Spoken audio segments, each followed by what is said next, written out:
for joining us today. Thank you for joining us today on Make Policy Click, vertical video training for legislators. Uh, as we are getting started, we encourage everyone to introduce yourself in the chat. Let us know where you're from and what your social media handles are so we can all follow each other and support each other's work. So welcome to today. This is going to be a peer-led session on using vertical video. My name is Emmy Crawford. I'm Six's Senior Director of Communications, and I am joined today by Arizona Senator Analise Ortiz and West Virginia Delegate Kayla Young, who will be leading today's training.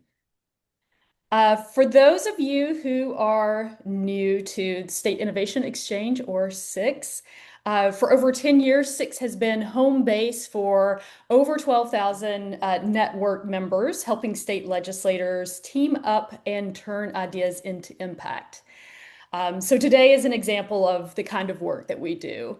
The most impactful and scroll-stopping tactic as we close out 2025 is vertical videos.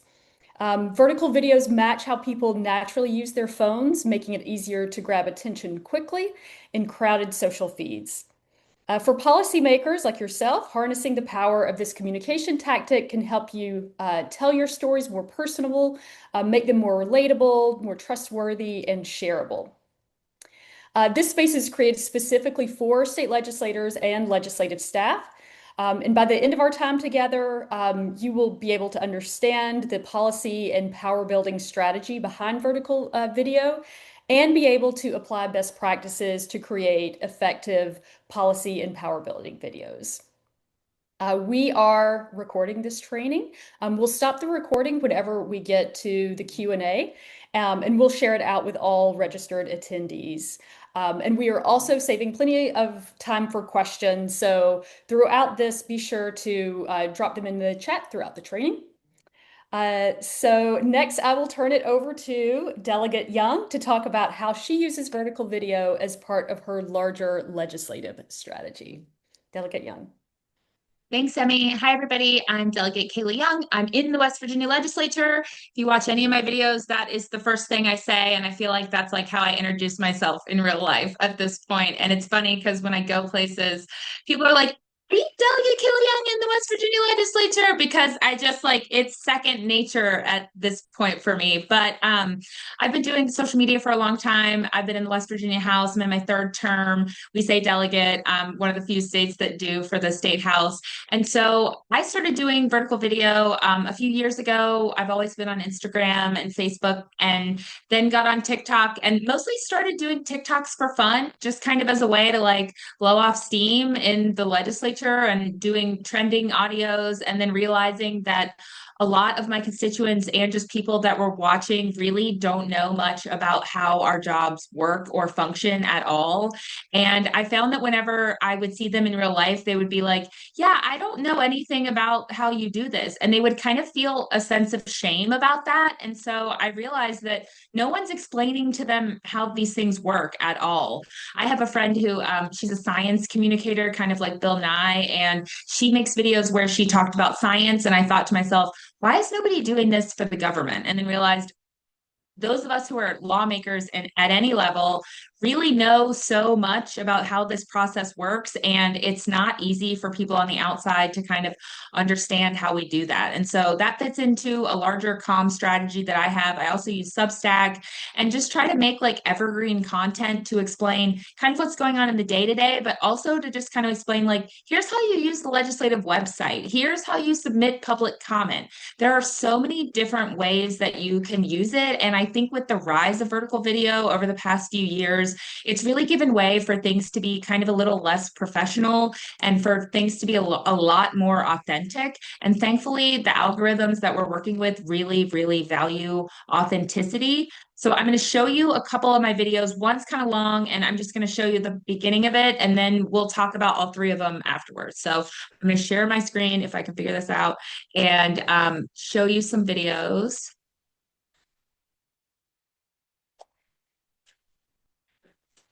Okay, so the First one, let's go here.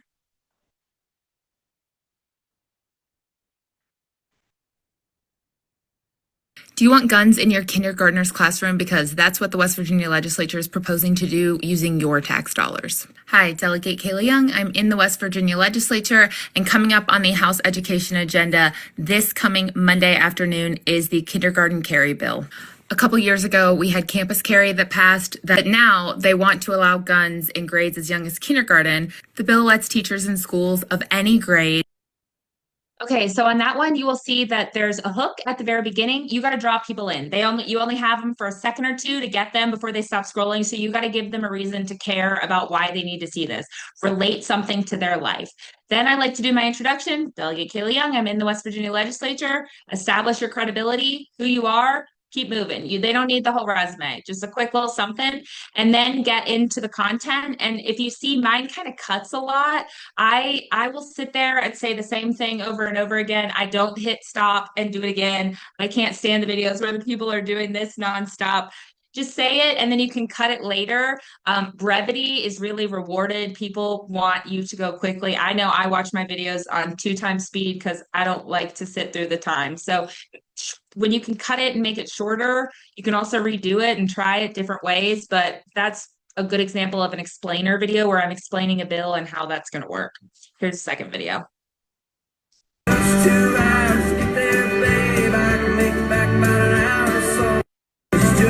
That's the whole thing. So it's just information. You've got one sentence because I just needed to get something out there to tell people when SNAP benefits were going to get loaded.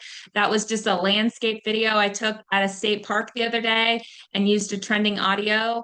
The good thing about these really short videos where you just have a piece of information is that it will replay a lot and the algorithm really rewards that. And you'll get a lot of views and you'll get in people's For You pages and you will get better engagement from people that you might not know. So here's the last video. It is fun. It's fun. It's just fun. It's fun. It's fun. It is fun. Okay, so for that one was just me using a trending audio, trying to have some fun. I found that the trending audios are, oh no, what's happening now? There we go. Okay, so I have found that the trending audios are a really good way to boost engagement and grow your content. Some tips for social media that I have found really helpful. There's a couple accessories that I really like to use that I'm traveling right now today. I've got them with me. This guy, this is called an Octo Buddy, but they all have, you can buy all kinds of different ones. Here's my phone. You can just flap this on here. It doesn't stick to this one. And then it goes on the window. I'm at a hotel today, and so I'm sitting in front of the window. Natural light is great. When you don't have natural light, it's nice to have a little plug-in light that you can turn on, hold out, because low light videos are not going to be shown very well on the algorithm either. These are more like helpful tips. Lastly, I have a tripod. My phone is I have a MagSafe phone, iPhone. So then it goes right here and I can just sit it no matter where I am. Again, democratized speed means you can kind of just like, I post so many videos from my car, mostly because it's the only place where I'm not interrupted by my kids. And it's okay. You don't have to be super polished, super perfect. You just want to make good evergreen content that you can share with people. And so with that, I will hand it over to Senator Ortiz.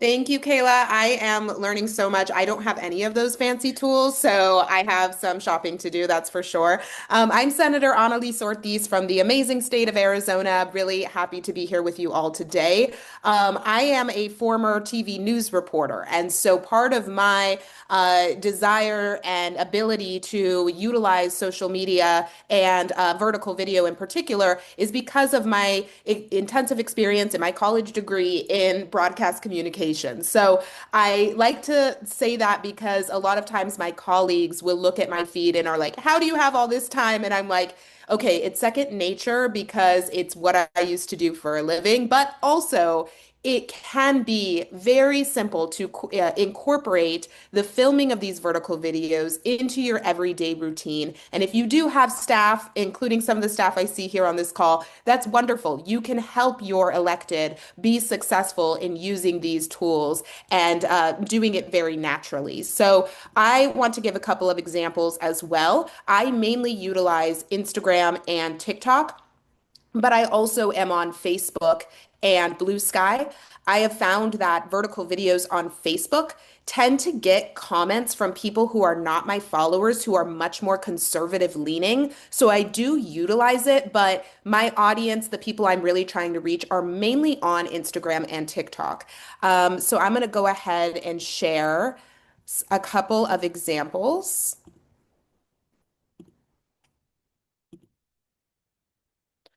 All right.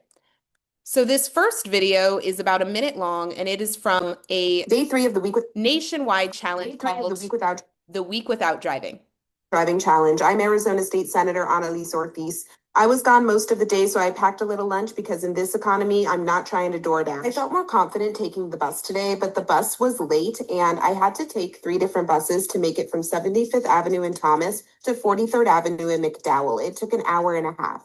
These QR code readers also don't work properly. I would love to see Valley Metro invest in tap to pay like many other cities have for their public transit. I finally made it to the Carpenter Union's Hall 30 minutes late. Then Representative Junelle Cavero was kind enough to give me a ride to the state capitol. Got some work done. Then on my ride back home, I met a voter who told me he voted for me and he did not want to talk on camera, but he rides the bus every day because he has a visual disability and can't drive. He said delays are common and he'd love to see that improved.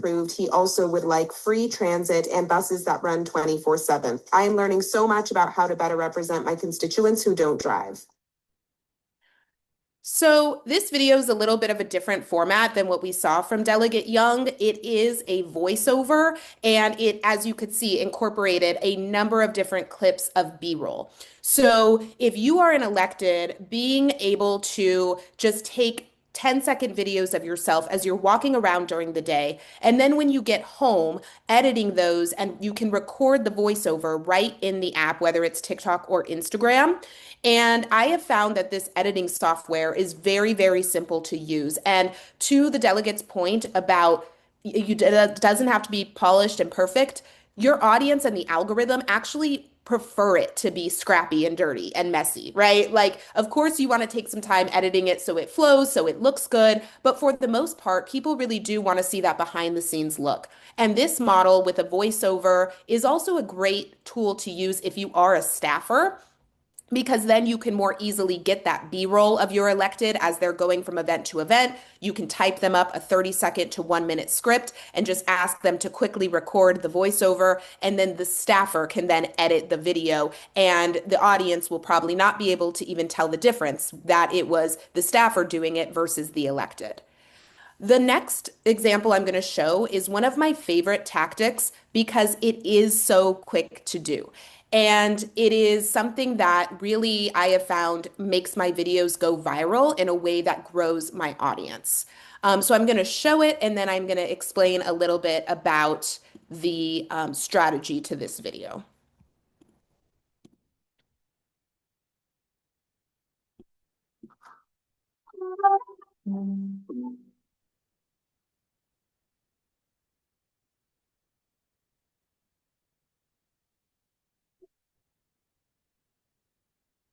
All right, so similar to the video the delegate shared earlier, it's very quick. It's 10 seconds and it loops intentionally.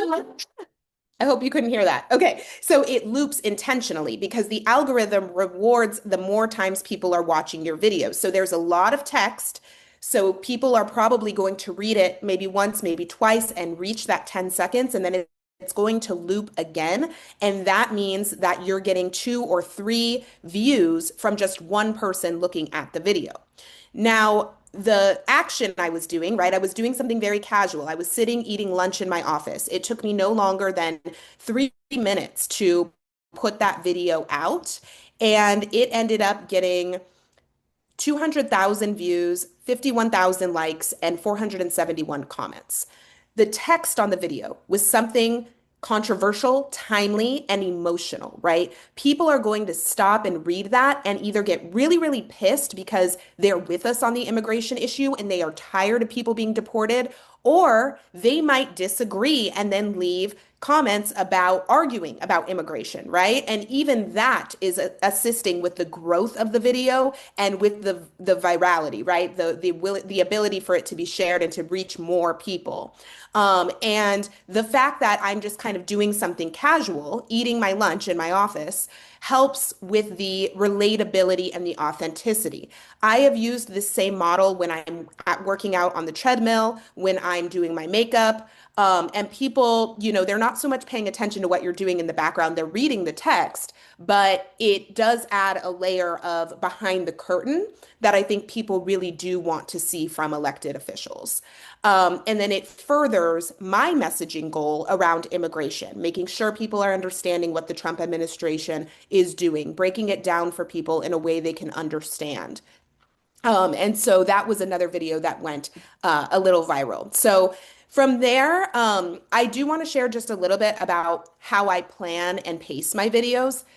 Sometimes I take more time planning the videos than others. With that immigration piece, I was listening to NPR or to the New York Times podcast, actually, and they were talking about this story. And I was sitting there eating lunch in my office, like, what the hell? This story is so messed up. I'm going to do a quick video about it, right? And so in those cases, I do videos a little sporadically, but I do think it's important to have a sounding board, whether it's people in your kitchen cabinet or a communications director, to just ask them if they think it would be a good idea. How I pace my videos, I try to always keep them under a minute 30, unless it is an in-depth explainer where you are going to need more time, 2 to 3 minutes. I will film those the same way Delegate Young said, filming it straight and then going in and editing out the pieces after the fact. So there's like rapid cuts. And I think one of the biggest tips that I have for people that I learned through my broadcast news training is to talk to the camera as though you are FaceTiming an old friend from college or your mom or your fiance, right? You have to get over the fear, right? You have to get over the fact that you might be like cringe, I don't like my voice on camera, this is awkward, whatever your fear might be. Get over it by thinking, I'm just FaceTiming someone I know and sharing with them information about my day. Of course, the advice about the lighting is key and about hooking people in because you really do only have a second to capture people's attention. So make sure you are starting out with a hook, not starting out with this long, hi, my name is Representative, and I am from Oregon, and I represent blank. And tomorrow, the Trump administration is going to make having brown hair illegal. Right? Like, no, like we need to make don't bury the lead, get the people in right away, and then very quickly just introduce yourself. And then one of the biggest or most consistent mistakes I see in policy videos is the jargon, right? Being too long, using too much jargon that the everyday person does not understand, and they are not going to care to research it, right? You need to break it down in everyday language and make sure you are breaking it down like you are talking to your mom or your neighbor, someone that is not engaged with politics at all, because otherwise you're going to get caught in that jargon trap and then you're going to lose people who just don't understand what you're talking about. So I will end it there because I know people probably have a lot of questions and we want to get to that piece of the agenda.